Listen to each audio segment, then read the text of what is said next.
Hi, my name's Eva and welcome to this channel, and today we are talking all about the science of threesomes, specifically 3 myths about threesomes.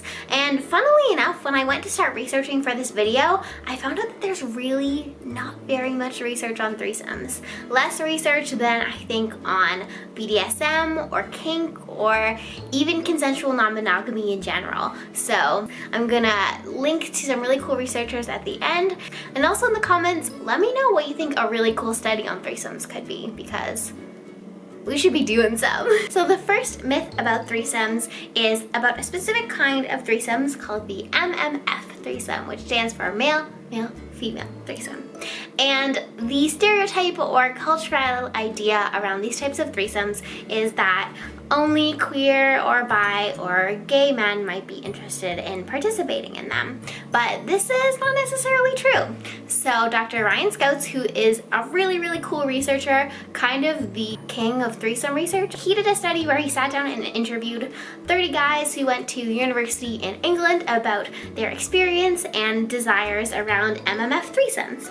And he found that 5 of the guys had had an experience with this type of threesome. Of the remaining 25 who hadn't, 20 of them expressed interest. In their interviews, they mentioned like a fun aspect to it and talked really casually and really didn't endorse very many homophobic views, and instead really called that BS out.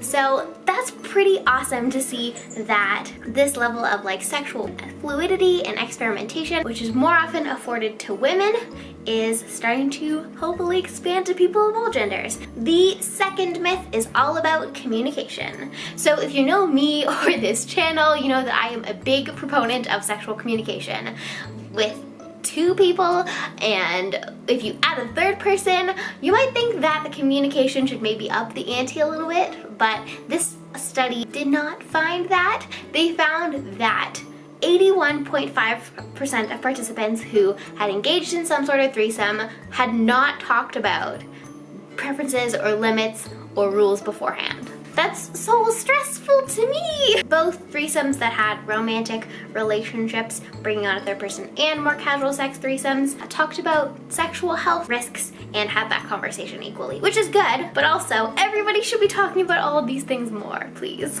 The third and final myth is about who is doing the threesoming. So one idea about threesomes is that they happen when you go to the bar, you bring home a cute person, or 3 cute people all get together who don't know each other before, but that's not necessarily true. In this study of young adults, they found that young men had significantly greater interest in participating in a threesome when it was with either a friend or acquaintance, someone they knew.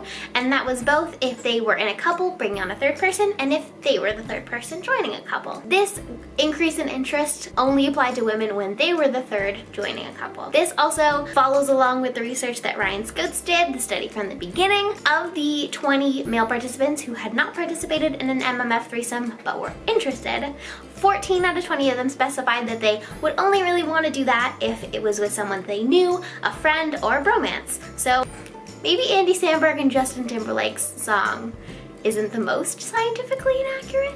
So that is all that I have for this video. I hope you enjoyed it.